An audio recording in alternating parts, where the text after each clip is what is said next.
Today I would like to introduce like a special way to talk, because if you are seeing this on video and not just listen to audio, you can see that I don't have my hair done, or I'm in sweater with also socks, because I think that life just hit me today, and I think that this is the space where we talk about life and living, and we have raw conversations. So I just want to have a really raw conversation, not just in the ideas or the feelings, also with the image that I don't feel happy, full of energy. I'm just feeling that I'm dealing with a lot, and I'm just, I won't say surviving, but it doesn't fit with me right now, like dressing and putting my hair and feeling beautiful. So I'm doing my best to be present today. But I think that exactly this is the reason that we have this podcast, because we don't control life.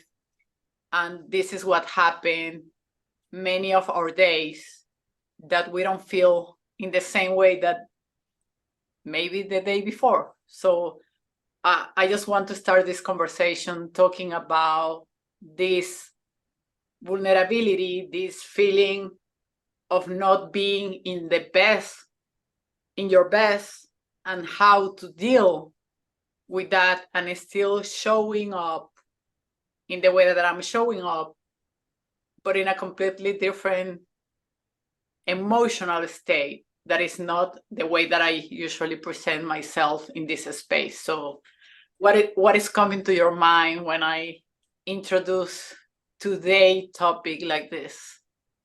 So first of all, you know me, anytime we talk, my first thought is always how can I support you? Right? That's always my first thought. If there's any way I can support you, you know that day or night I'm here and I'm just, sending you a very warm hug and lots of love. Um, And then, second, I definitely want to honor where you are today because believe it or not, even though I have my face put together and I'm ready for our conversation, you know exactly where I am, right? Because 2 years ago, this is the 2 year anniversary of my divorce. So today holds a special meaning for me as well because I feel exactly how you feel. But the one thing that I realized yesterday when I was feeling, my body was speaking to me, and I was like, oh God, okay, I need to check in with Neliana because we're meeting tomorrow. And I texted you, and I was just reflecting. And then you said, are we meeting tomorrow? I received it as your way of caring for me, checking on me to see, okay, if we need to miss today, it's okay. Um, but in responding to that, I knew that I wanted to do this because this is part of my self-care, talking with my friend and um, honoring people's journey wherever they are is part of my self-care. So in as much as I would rather be in bed and maybe just binge watch a stupid next Netflix series. I pushed through how I was feeling, and I got ready. So I'm really, really happy and honored that you chose to talk about, just honoring where you are, how you are, and not doing what you just didn't feel like doing just because. And I Yeah, like that you use the word choose, yeah, because you know me, and I usually will go through this and just, it's just mm, 1 hour that we are going to record. I can yeah, dress, put my hair, it's not that difficult, and I yeah, will do it. because I know that I'm strong enough to do it. But for some reason today, I decide to not push myself and accept that today it was like this, and it's okay too, because I'm still being able to be here having this conversation. So in some way, I'm having the courage to present myself in this imperfect, supposedly imperfect way. And I think that I will going to continue presenting great ideas, having this conversation just in a different way because I'm feeling different. So, so first, thank you to you and to the people that listen to us, that they allow me to go out of line just to present myself in this way. I think that you share what are you struggling today? So my kids play soccer. They love soccer. They want to be soccer players. They are super good. And I've been accommodating my schedule to be able to take them to practice, to games. So this weekend was the weekend, or tomorrow it's supposed to be the weekend that their dad was taking them. And he says, sorry, I cannot do it. And I'm like, so what is the plan? Like, what are you planning? Because I have to work until 8 p.m. tomorrow. And he's like, sorry, it's impossible for me. Have a great night. That's it.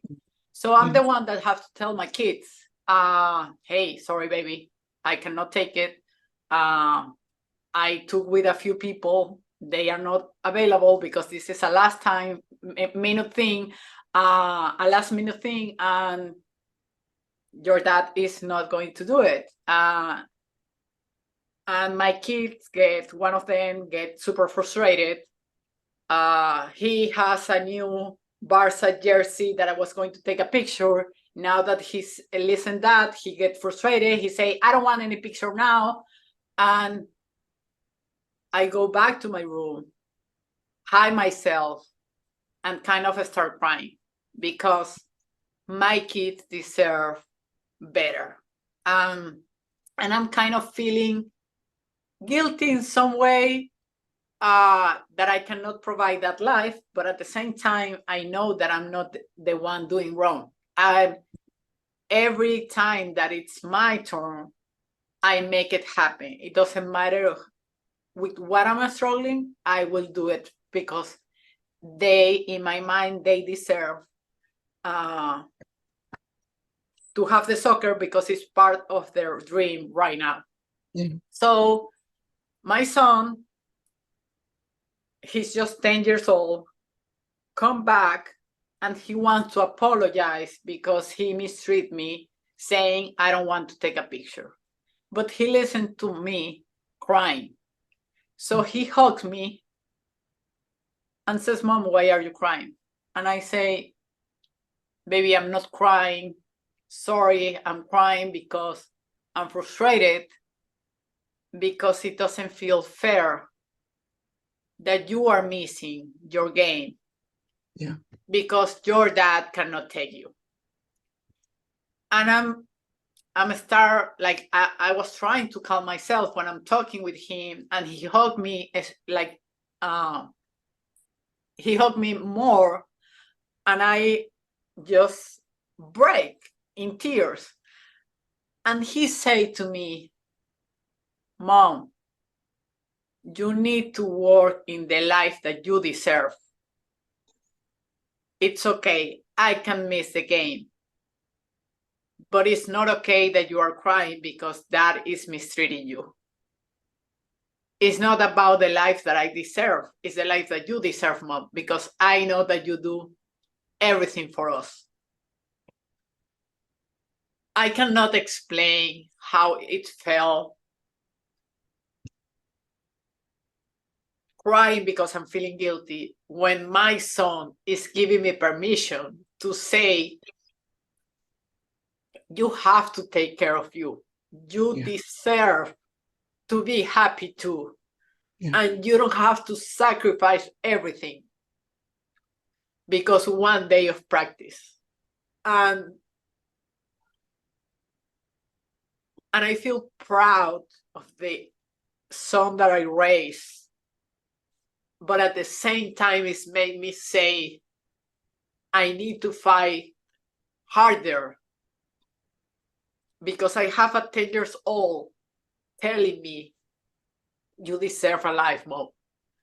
And in my mind, the only thing that I'm thinking is, if at 10 years old you can tell me that, you deserve more than ever that I fight harder for you and that you go to that game. And that's the place that I am today to say maybe two things. One is that allow yourself to go through the feeling, the sadness, the upsetting, the frustration, but also how do we learn to have this raw and honest conversation Yeah. with our kids too? Yeah. Because I know that he see me. I know that he knows my heart and the things that I do. And I think that as a parent, we usually hide ourselves.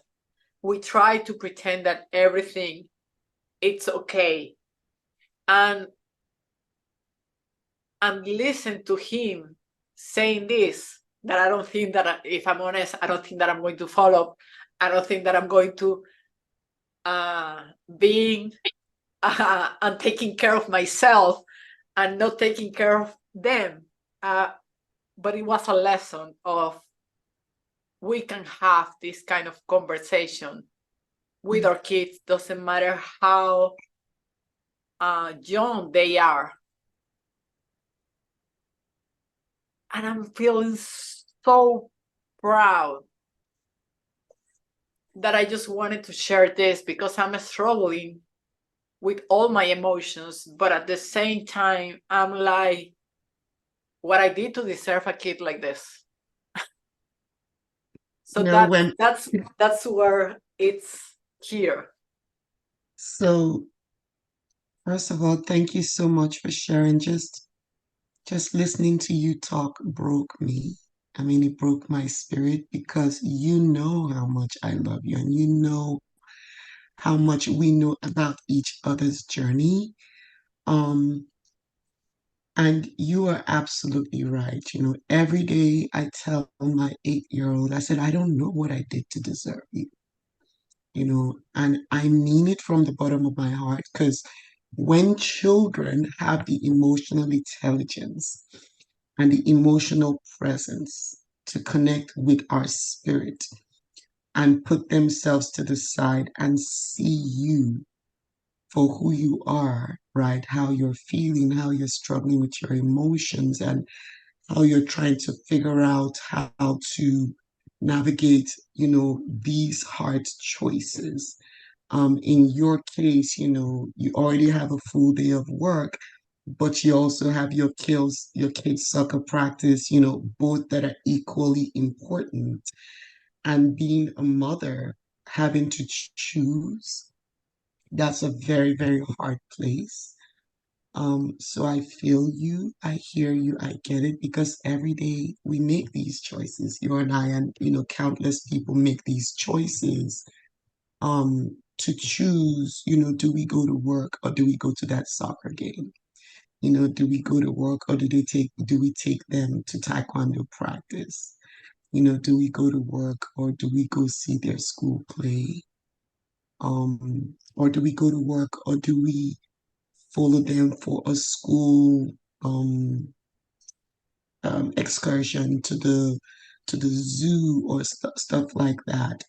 Um, this conversation highlights like maybe in our situation specifically, what it may look like for us as single women raising children and the tough choices we have to make. But I know it also symbolizes everyone's struggle, right? Parents struggle because we all make choices. It's not just single parents who make choices, it's parents, period, um, who make these tough decisions. And the fact that we're able to talk with our children about these tough choices and they're able to see us, right? They're able to feel their feelings, they're able to get frustrated, but they're able to go back and reflect on their frustrations and come back and check in on us and say, hey, mom, it's okay that I missed in your case. It's okay that I missed today's game, but I need you to take care of yourself. That is such a powerful lesson that we're teaching our children, right? On whatever the lesson is, whether it be sacrifice, whether it be love, whether it be honoring our journey where we are. It's just such a powerful message. And I know that it's an important conversation for us to have as human beings to honor our vulnerabilities, honor our rawness, honor the pain that we're going through and not hide from it. And you said a lot of things, but two things kind of jumped out at me when you were saying. You said you went to your room and you hid yourself, right? And then at some point in talking, you also said something about you're strong. And if it's okay with your permission, I wanted to check in on those two things. Um, like the strong part, I feel like a lot of times society tells us as humans we have to be strong. So what happens when we're not strong? Because a lot of times I don't feel strong, but I feel like I have to be strong, right? So For I'm just me, like wondering, yeah. strong was a word that evolved. Mm, For me, strong before it was to not let my emotions mm, affect me. It was kind of putting aside those emotions because for me, strong was like kind of being like a wall, like a robot. Like I don't let my emotions influence my goals or my life mm, or mm, what I want to achieve. yeah. For me, strong now, it's more to have the courage Mm, to still present and be present in my own vulnerability or authenticity. okay. And for me to be today, instead of going to the bed, that there are some times where I go to the bed because that's what I need. But today I choose to show the strength that I still can accomplish what I wanted to do, but in a different way. And I Yeah. think that that's what means being strong. Mm, It's accepting that I'm dealing and I'm struggling, yeah. but at the Yeah. same time, I'm able to do Yeah. what I need to do for me, for them, for my Mm, goals, for everything. yeah. I don't know if that makes sense for It you. does. It does. It absolutely makes sense. It absolutely makes sense. Oh Lord, life. I mean, this is life. This This is is life. life. This is why we do what we do. This is why we decided to do this, right? So we can have just raw conversations about life. And I think that the hiding part, Yeah, I didn't want to put the pressure on my mm, kids because yeah, my kids, they already were dealing with their own frustration about yeah, not being able to go to the game. yeah, They were dealing with their own frustration of that not showing up. They yeah, were dealing with their frustration that I was showing my frustration to them. yeah, So I felt that I didn't want also to put on them the Yeah. sadness Yeah.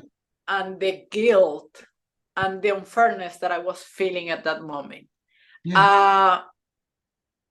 So yes, I went to be able to let everything out without putting on them. But if you see me, like right now, I have the red nose, so I just have one tear and all my face show Yeah. that I was crying. So I Yeah. know that I am not able to hide it for real for them. And Yeah. I was not going to use like a hat or sunglasses. Yeah. I don't do that kind of hiding, but I just needed to let out Yeah. everything that it was in that moment. Yeah. And when he came, the conversation kind of ended because he said, yeah, Mom, I hear you crying, but I didn't know if you want me to talk with you. Because when I'm upset, I need my alone time. Yeah. And I was like, yeah, baby, I get it, but I'm going to be honest. When I'm feeling like this, I need really more love time. You Mm-hmm. say, give me my time. I say, please give me love. Mm-hmm. And he smiled at me like, now I know what do you need when I hear you again. So Yes. going back to, we need to learn Mm-hmm. how to show Yeah. this. Not, Yeah. I'm using the example of my kids because that's what happened today. But we have to let people be close to us and to understand our needs. Because Yeah. in that, I don't know, 30 seconds, he was telling me when I'm feeling like this, what I need is a space. And I was telling him, I know, baby, but Mm-hmm. this is who I am. When I'm Mm-hmm. in this feeling, what I need is Yes. love. And the Right. way that he looked at me is like, I got you, Mom. Next time, Mm. I'm not I going to know ask for what to do. permission. I'm just going to go grab you and hug you. And I Oh, know for sure that that is going to make me feel better. But at the same time, he repeated, I need to be alone when I'm feeling like that. So now I need to learn how to respect mm-hmm. that maybe I want to give him my love when he's Yeah. upset, but he already told me I need a space. So what I Yeah. need to do is giving him the space and waiting for him to come back to me so we can have that conversation again. And then I can show him the love in the way that I need to show him. But Yeah. after respecting the way that he need to receive the love in the Yeah. moment that he needed. Yeah. So there are so many things that I learned and I need to continue process about what happened this morning, Yeah. that I was like, let's just have a real raw conversation Yeah. with a raw face, raw Yes. hair, clothes, and Yeah. everything, because Yeah. that's a reason that, like you said before, this is the reason that we are doing this, Yeah. to share how it feels to have this kind of conversation, but Mm-hmm. also how good it felt Mm-hmm. after having this conversation. Because when we Yeah. start this, I was like, I don't know if I can do this. And right now, my heart is feel again of, I can do this. I got Yeah. it. Like I Yeah. can get right now, dress, make my hair, and I will be fine because I was able to Yeah. process and Yeah. organize my feeling, my emotions. So we need to invite. This is, I think, that the way that I want to close at least this session. We need to have the courage Mm-hmm. and welcoming others Yeah. to have these kind of conversations, because they heal. They heal us, and they allow others to heal too. Yeah. Thank you for sharing.